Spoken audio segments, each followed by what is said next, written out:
क्या आपने कभी गौर किया है, जैसे ही आप नहाने जाते हैं अचानक पेशाब का दबाव बढ़ जाता है। कभी ऐसा लगता है कि अभी तक कुछ नहीं था, लेकिन जैसे ही पानी शरीर को छूता है पेशाब की इच्छा जाग जाती है।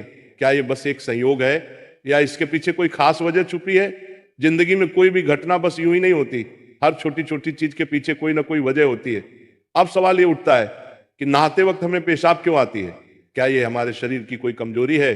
क्या ये किसी बीमारी का संकेत है, या फिर ये दिमाग और शरीर के बीच गहरे रिश्ते की तरफ इशारा करता है? बस सोचो, अगर ये सिर्फ शरीर का एक सामान्य काम होता तो हर कोई इसे इतना गहराई से क्यों महसूस करता? नहाना सिर्फ साफ सफाई का मामला नहीं है। नहाना एक ऐसा प्रक्रिया है जिसमें शरीर, दिमाग और आपकी पूरी चेतना जुड़ी होती है। पानी, जिसे सबसे पवित्र तत्व माना जाता है, सिर्फ आपके शरीर को नहीं धोता बल्कि आपके अंदर जमा थकान, तनाव और दबाव को भी धो देता है। और जैसे जैसे शरीर हल्का हो जाता है उसका दबाव पेशाब के रूप में बाहर निकलता है। लेकिन ये तो बस सतह की बात है, असली कहानी इससे कहीं गहरी है।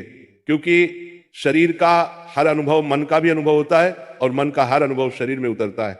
तो जब आप नहाते हैं ये सिर्फ एक जैविक प्रक्रिया नहीं है, ये आपके मन और शरीर के बीच एक बातचीत है। अब सोचो, जब पानी तुम्हारे शरीर को छूता है तो क्या होता है? तुम्हारी त्वचा के हर रोम छिद्र में हलचल मच जाती है, तंत्रिका तंत्र सक्रिय हो जाता है। ठंडक या गर्म पानी का एहसास दिमाग को ये बताता है कि शरीर को कुछ छोड़ने की जरूरत है और उसका पहला तरीका पेशाब करना होता है। लेकिन ये पूरी सच्चाई नहीं है, क्योंकि अगर ये सिर्फ ठंडे पानी का असर होता तो फिर जब हम गर्म पानी से नहाते हैं तो ये क्यों होता? अगर ये सिर्फ मूत्राशय की वजह से होता तो नहाने से पहले ये क्यों नहीं होता और पानी गिरते ही अचानक क्यों होता है? यही वो राज्य है जो लोगों को हैरान कर देता है। जैसे ही आप नहाना शुरू करते हैं शरीर आराम की स्थिति में चला जाता है, और जैसे ही शरीर आराम करता है सबसे पहले वो दबाव को रिलीज कर देता है। ये दबाव कभी पेशाब के रूप में दिखता है, कभी गहरी सांसों में और कभी थकान के एहसास में। इंसान तब तक दबाव में रहता है जब तक वो खुद को छोड़ना नहीं सीखता। नहाना, पानी में डूबना, ये सब काम इसलिए अच्छे लगते हैं क्योंकि ये आपके अंदर के बोझ को हटा देते हैं। बस याद करो कि कभी गर्मी में जब तुम ठंडे पानी से नहाने बैठते हो तो पहला छींटा ही पूरा शरीर एक झटका महसूस करता है। उस झटके में शरीर कुछ देर के लिए नियंत्रण खो बैठता है और नियंत्रण खोने से इच्छा पैदा होती है। अब आप सोचेंगे कि क्या ये हर किसी के साथ होता है? हाँ, लगभग हर किसी ने कभी ना कभी इसे महसूस किया होता है।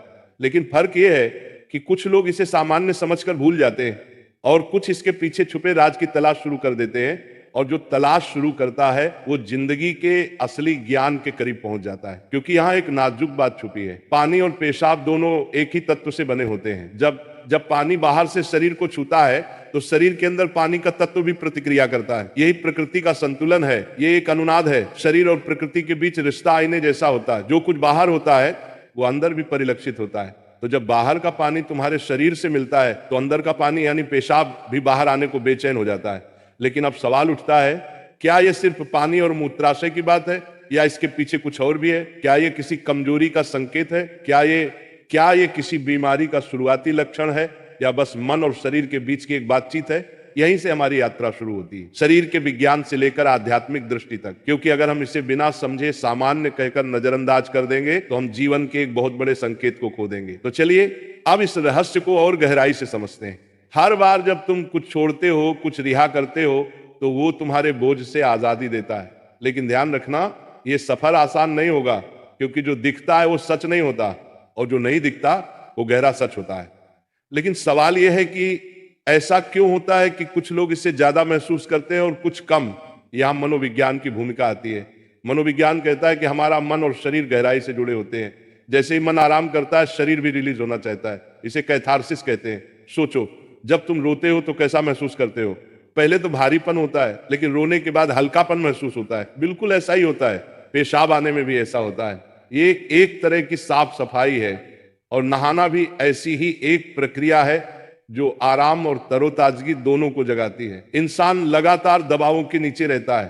तनाव, इच्छाएं, डर, गुस्सा, चाहत, ये सब अंदर जमा रहते हैं। जब आप नहाते हैं तो पानी सिर्फ शरीर को नहीं धोता, ये आपके दबावों को भी पिघलाता है। और जैसे ही दबाव कम होता है शरीर से छोटे छोटे रिहाई के संकेत पहले निकलते हैं। मतलब पेशाब आने की इच्छा सिर्फ जैविक नहीं है बल्कि मनोवैज्ञानिक भी है।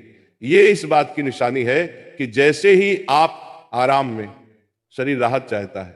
पानी सिर्फ शरीर को साफ नहीं करता, ये आपके अवचेतन तक पहुंचता है क्योंकि पानी का अस्तित्व बहुत गहरा है।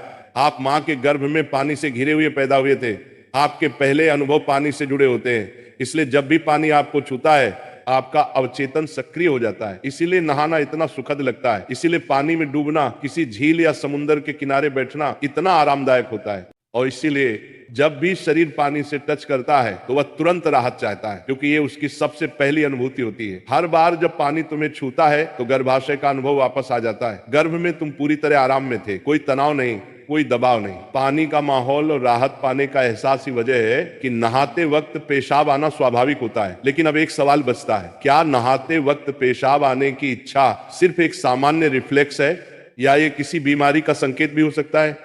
विज्ञान मानता है कि अगर ये बहुत बार होता है, बहुत ज्यादा तलब होती है, आप इसे कंट्रोल नहीं कर पाते, तो ये ओवर एक्टिव ब्लैडर या किसी और मेडिकल कंडीशन का संकेत हो सकता है। लेकिन अगर ये कभी कभार होता है तो ये बिल्कुल नेचुरल है, बिल्कुल सामान्य है। अब सोचो, क्या आपने कभी ध्यान दिया कि ये तलब तभी बढ़ती है जब पानी डाला जाता है? मतलब यहां ट्रिगर पानी है, और पानी सिर्फ शरीर को नहीं छूता बल्कि दिमाग और सबकॉन्शियस को भी। तो असली सवाल ये है कि क्या आप इसे बस एक प्रॉब्लम मानकर नजरअंदाज कर देंगे या इसे एक संकेत के रूप में लेंगे कि दोनों शरीर और मन को आराम चाहिए, हल्कापन चाहिए, आजादी चाहिए। हर तरह की रिहाई सिर्फ जैविक नहीं होती, ये आध्यात्मिक भी होती है। आपको छोटे छोटे रिहाई के मौके दिए गए हैं ताकि आप एक बड़े रिहाई की तरफ बढ़ सकें। पेशाब, आंसू, हंसी, ये छोटे रिहाई के तरीके हैं, लेकिन ध्यान सबसे बड़ी रिहाई है। मतलब अगर आप समझ पाओ कि इच्छा क्यों आती है तो ये सिर्फ एक शारीरिक अनुभव नहीं रहेगी बल्कि ध्यान की तरफ एक कदम बनेगी। चलो अब नाम जप करते हैं राधा रानी का, तो मेरे साथ बोलेंगे, राधे राधे, जय राधा रानी की जय, राधा रानी की जय, राधा रानी की।